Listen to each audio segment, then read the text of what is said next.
Cosmo Dental Services. ఈ Cosmo dental academy since 2015 మేము run చేస్తున్నాము. Cosmo dental academy main USP ఏంటంటే ఎవరైతే బీడిఎస్ స్టూడెంట్స్ కాలేజ్ బయటికి వస్తున్నారో వాళ్ళందరికీ రైట్ నౌ ఏదైతే డెంటల్ ఇండస్ట్రీలో యాక్చువల్ ట్రీట్మెంట్ అడ్వాన్స్ ట్రీట్మెంట్ ఉందో ఆ అడ్వాన్స్ ట్రీట్మెంట్ గురించి వాళ్ళకు ట్రైనింగ్ ఇస్తాము. So we're into this business since 2015 around 5,000+ students మా దగ్గర ట్రైన్ అయ్యారు. సో ఇంతకుముందు ప్రాబ్లం ఏముందంటే ఒక డెంటల్ క్లినిక్ పెట్టాలి అంటే normal trainings, normal route canals, crown and bridge procedures అంటే సరిపోతుంది. ఇప్పుడు ఏమైంది అంటే ఒక క్లినిక్ పెట్టాలి అంటే ఒక పెద్ద మార్కెట్ ఐడెంటిటీ టైప్ అయిపోయింది. ఒక కరెక్ట్ బిజినెస్ తెలిసిన వారే ఆ బిజినెస్ రన్ చేయగలుగుతుంది. ఎవరైతే స్కిల్డ్ ఉన్న డెంటిస్ట్, మంచి వర్క్ ఉన్న డెంటిస్ట్, మంచి ఇన్ఫ్రాస్ట్రక్చర్ ఉన్న డెంటిస్ట్ వెనుకబడిపోతున్నారు. ఎందుకంటే because of the corporate culture. మనం హైదరాబాద్ తీసుకుంటే there are 3 types of clinics over here. ఒకటి చిన్న చిన్న క్లినిక్స్, ఒకటో రెండో చైర్లు ఉన్నాయి, 1-2 అసిస్టెంట్స్. వాళ్ళు ఏంటంటే ఏదో సో కాల్డ్ క్లినిక్ నడిపిస్తున్నారు. ఇటువంటి వాళ్ళు 90% క్లినిషియన్స్ ఉన్నారు. వాళ్ళకి వర్క్ వస్తుంది కానీ బిజినెస్ తెలియకపోయేసరికి most of the patients are not going there. Second వచ్చేసి కార్పొరేట్ చైనా క్లినిక్స్. వీళ్ళ దగ్గర మ్యాన్ పవర్ ఇన్వెస్ట్మెంట్ ఉండేసరికి దర్ క్లినిక్స్ ఆర్ గుడ్, మంచి ఎకో సిస్టమ్ ఉంది. కానీ ప్రాబ్లం ఎక్కడ వస్తుంది కార్పొరేట్ క్లినిక్స్ అంటే టార్గెట్ ఓరియంటెడ్ ప్రాక్టీస్. ఎవరైతే డెంటిస్ట్ అక్కడ పని చేస్తున్నాడో ఈజ్ నాట్ ద ఓనర్ అని ఒక ఎంప్లాయీగా పనిచేస్తున్నారు. వీళ్ళకి వచ్చేసి ఒక టార్గెట్ ఇవ్వబడుతుంది, అంటే నువ్వు 5 lakhs చేయాలి, 10 lakhs చేయాలి. సో ఒక పేషెంట్ వాళ్ళ దగ్గరికి వచ్చిన తర్వాత వాళ్ళ మెయిన్ ఫోకస్ వచ్చేసి ట్రీట్మెంట్ బిల్ ఎలా పెంచాలి. సో దీనివల్ల ఏమవుతుందంటే వాళ్ళు అనుకునే ట్రీట్మెంట్ చేయలేకపోతున్నారు. వాళ్ళకి తెలుసు అది తప్పవుతున్నా కానీ because of the target pressure corporate clinics are not doing that well. ఇంకో ప్రాబ్లం ఇక్కడ ఏమొస్తుందంటే ఎంప్లాయ్మెంట్ స్టెబిలిటీ.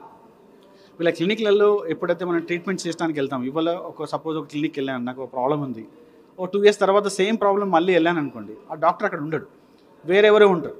ఎందుకంటే ఈ డాక్టర్స్ అనేది 1 year 2 years అలా ఉంటారు, వెళ్ళిపోతూ ఉంటారు. సో నాకు నా పర్సనల్ డాక్టర్ అంటూ లేడు అక్కడ. సో అది సెకండ్ ప్రాబ్లం వస్తుంది. సో ఈ 2 ప్రాబ్లమ్స్ అక్కడ అడ్వాంటేజ్ ఏముందంటే కాస్ట్ వైజ్ అలా అనుకుంటే కొన్ని తక్కువ కాస్ట్ కార్పొరేట్స్ కూడా ఉన్నారు, ఎక్కువ కాస్ట్ కార్పొరేట్ కూడా ఉన్నారు. But problem is personal touch and భరోసా లేదు ఏ ట్రీట్మెంట్ అవుతుంది. మూడో కేటగిరీ వచ్చేసి బెస్ట్ క్లినిక్స్. అంటే ఎవరైతే సీనియర్ ప్రాక్టీషనర్స్ ఉన్నారో ఒక మంచి ఇన్ఫ్రాస్ట్రక్చర్ పెట్టుకొని, మంచి అసిస్టెంట్స్ పెట్టుకొని, మంచి ఎక్విప్మెంట్ చాలా బాగా ప్రాక్టీస్ చేస్తుంది. ప్రాబ్లం ఏంటంటే అలా కాస్ట్ చాలా ఎక్కువ ఉంటుంది. అప్పర్ మిడిల్ క్లాస్ కానీ రిచ్ క్లాస్ కానీ వాళ్ళే ఈ ట్రీట్మెంట్ అఫోర్డ్ చేయగలుగుతారు. సో మనకు ప్రాబ్లం ఏంటంటే ఒక 2% of the Indian population is that kind. 98% population ఇక్కడికి వెళ్ళారు. సో మనం ఇప్పుడు ఏం వచ్చామంటే కాస్మో డెంటల్ది ఒక క్లినిక్ మోడల్గా వచ్చాం.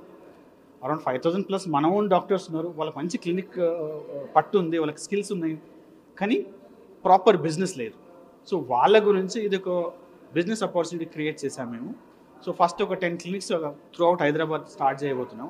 ఈ 10 clinicsలలో మా ఎవరైతే ప్రాపర్ స్కిల్డ్ మెంటర్స్ కావచ్చు, స్టూడెంట్స్ కావచ్చు, ఎవరికైతే మంచి వర్క్ వస్తుందో వాళ్ళకే ఈ క్లినిక్లో ఓనర్గా పెడుతున్నాం. వాళ్ళు ట్రైన్ చేయిస్తూ ఒక సాఫ్ట్వేర్ డెవలప్ చేస్తాం. ఫస్ట్ వీళ్ళందరికీ ట్రైన్ చేస్తున్నాము. మా దగ్గర కొన్ని వీడియోస్ ఆల్రెడీ షూటెడ్ వీడియోస్ ఉన్నాయి, బుక్లెట్స్ ఉన్నాయి. ఫస్ట్ ట్రైన్ చేయాలి. ట్రైన్ చేసిన తర్వాత ఈ సాఫ్ట్వేర్ ద్వారా వాళ్ళ KPIs అంటారు, కీ పర్ఫార్మెన్స్ ఇండెక్స్. ఈ KPIs ద్వారా వాళ్ళ పర్ఫార్మెన్స్ ఇవాల్యుయేట్ చేస్తాం. అంటే వాళ్ళ ఒక ట్రైనింగ్ ఇచ్చిన తర్వాత వాళ్ళు నిజంగానే ఫాలో అవుతుంది లేదా ఈ యాప్ ద్వారా మాకు తెలుస్తూ ఉంటుంది. సో దానివల్ల ఇంప్రూవైజేషన్ చాలా ఈజీ అవుతుంది. సో విదిన్ 6 months 1 yearలో వీళ్ళు ప్రాపర్ ఒక ఇంటర్నేషనల్ స్టాండర్డ్ ఆఫ్ క్లినిక్గా అవ్వబడతారు. దాని తర్వాత ఈ క్లినిక్స్కి NIBH తీసుకెళ్ళి, దాని తర్వాత ఈ క్లినిక్స్కి ఒక హెల్త్ ఇన్సూరెన్స్గా పరిగణించి, సో వీళ్ళందరికీ ఒక మోటో ఏంటి అంటే ఒక affordable treatment with a skilful dentist without any pressure. So ఎవరైనా కానీ ఈ కాస్మో డెంటల్ ఒక భరోసాతోనే వచ్చి ఒక మంచి ట్రీట్మెంట్, ఒక మంచి డెంటిస్ట్ నుంచి 100% అష్యూరెన్స్ మేము ఇవ్వగలుగుతాం.